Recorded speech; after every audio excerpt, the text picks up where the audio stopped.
Hi guys! Ito yung salad na ito ay crab salad.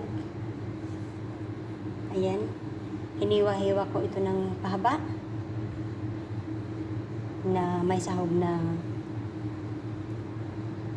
cucumber, carrot, at yung sauce naman ay mayonnaise,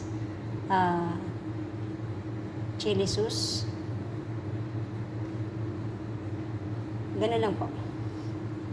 Tapos na nakikita niyong itim dyan ay black sesame. Pang-garnish yan. O diba? Ganun lang kadali gumawa ng crab salad. Healthy na. Mura pa. Ayan to guys. Ayan guys, maganda to para sa mga anak natin. Maganda to sa ating kalusugan.